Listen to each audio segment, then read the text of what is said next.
అర్థా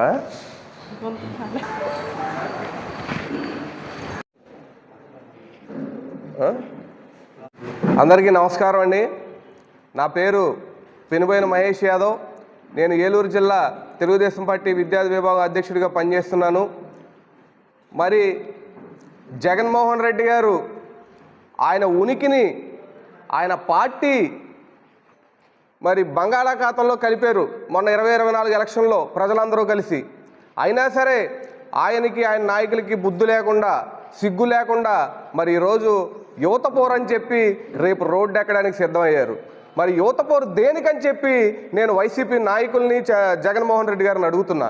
ఎందుకంటే మరి ఆయన యువత పోరని చెప్పి ఫీజు రియంబర్స్మెంట్ ఇవ్వలేదని చెప్పి చెప్తున్నారు, విద్యాదీవెన ఇవ్వలేదని చెప్తున్నారు.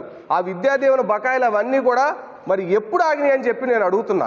2020 కాడి నుంచి 2024 దాకా మీరు పెట్టిన బకాయిలు కాదా అని చెప్పి నేను జగన్మోహన్ రెడ్డి గారిని అడుగుతున్నా. దాదాపుగా 4,000 కోట్ల రూపాయలు మరి బకాయిలు పెట్టి వెళితే ఈరోజు ఒక్కొక్కటిగా మరి లోకేష్ బాబు గారు క్లియర్ చేసుకుంటా వస్తున్నారు. ఎంతోమంది విద్యార్థులు మీ ప్రభుత్వంలో రోడ్డెక్కి మరి జైలు పాలు అవలేదా అని చెప్పి నేను జగన్మోహన్ రెడ్డి గారిని అడుగుతున్నా. ఈ రోజున మరి చంద్రబాబు నాయుడు గారు కానివ్వండి, మరి లోకేష్ బాబు గారు కానివ్వండి, ప్రత్యేకమైన మరి దృష్టి సారించారు మరి విద్యా వ్యవస్థ మీద. దాదాపుగా మరి బడ్జెట్లో మరి ఎక్కువ శాతం నిధులు మరి మొన్న అసెంబ్లీ బడ్జెట్ కూడా చూశారు మీరు. ఆ బడ్జెట్లో మరి ఎక్కువ శాతం నిధులు కూడా మరి విద్యా వ్యవస్థకి మరి పిల్లలందరూ చదువుకుంటేనే మరి రాష్ట్రం బాగుపడుతుంది, ఉద్యోగాల కల్పన మరి వస్తుందని చెప్పి ఆయన లోకేష్ బాబు గారు కానీ చంద్రబాబు నాయుడు గారు కానీ కూటమి ప్రభుత్వం కానీ మరి విద్యకు ఎక్కువ ప్రాధాన్యత ఇస్తుందని చెప్పి తెలియజేస్తున్నాం. మరి మీరు ముందల జగన్మోహన్ రెడ్డి గారి ఇంటి దగ్గర ధర్నా చేయండి అని చెప్పి వైసీపీ నాయకుల్ని నేను తెలియజేస్తున్నా. ఎందుకంటే మరి ఈరోజు అన్నీ కూడా ఆపింది కూడా ఆయనే కాబట్టి మరి ఆయన ఇంటి ముందలే ధర్నా చేయాలని చెప్పి మేము తెలియజేస్తున్నాం. మేము ఇదే పరిస్థితి కొనసాగితే మరి జగన్మోహన్ రెడ్డి ఇంటి ముందర మేము ధర్నాకి సిద్ధమవుతామని చెప్పి మేము తెలియజేస్తున్నాం. ఎందుకంటే ఆయన ఉనికిని కాపాడుకోవడానికి, ఆయన పార్టీని కాపాడుకోవడానికి ఎక్కడో మా ఉనికి పోతుందని చెప్పి ఆయన ఈ అవాస్తవాలు మరి రోడ్డు మీదకి జనాల్ని ఉసిగొలపడాలు ఇవన్నీ చేస్తున్నాడు తప్ప మరి ఎటువంటి విషయం లేదు. మరి విద్యార్థులందరికీ అండగా మరి ధైర్యంగా మరి లోకేష్ బాబు గారు ఉన్నారని చెప్పి మీ అందరికీ కూడా తెలియజేస్తున్నాం.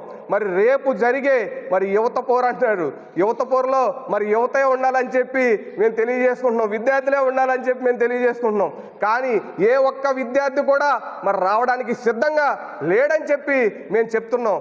ఎందుకంటే యువత విద్యార్థులు మాతో మాట్లాడుతున్నారు, వాళ్ళ తల్లిదండ్రులు కానివ్వండి, వారు కానివ్వండి, బాబు మేము చాలా బాధలు పడ్డాం, గత ప్రభుత్వంలో మరి మాకు 3వ విడత అమౌంట్ పడలేదు, 4వ విడత అమౌంట్ పడలేదు, మరి 4వ సంవత్సరం విద్యార్థులు చాలా మంది కూడా మరి పూర్తయినా సరే ఇంకా సర్టిఫికెట్లు ఈ రోజుకు కూడా మరి సర్టిఫికెట్లు ఇవ్వని పరిస్థితి.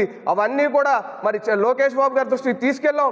మరి ఒక్కొక్కటిగా అన్నీ కూడా సమస్యలని పరిష్కరిస్తున్నారని చెప్పి మీకు తెలియజేస్తున్నాం. మరి రైతు పోరని చెప్పి చేశారు, అటర్ ఫ్లాప్ అయింది, దానికి స్పందన లేదు ప్రజల నుంచి కానివ్వండి, రైతుల నుంచి కానివ్వండి. మరి ఏ స్పందన లేక మరి ఫీజు పోరు కాస్త మరి పోస్ట్ పోన్ చేసుకుంటూ వస్తే ఈరోజు యువత పోరు అని చెప్పి పెడుతున్నారు.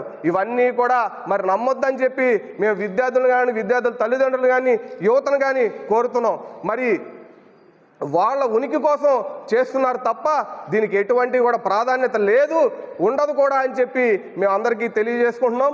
మరి యువత పోరు దగా పోరు అని చెప్పి మీ అందరికీ కూడా పత్రికే ముఖ్యంగా తెలియజేస్తున్నాం అండి.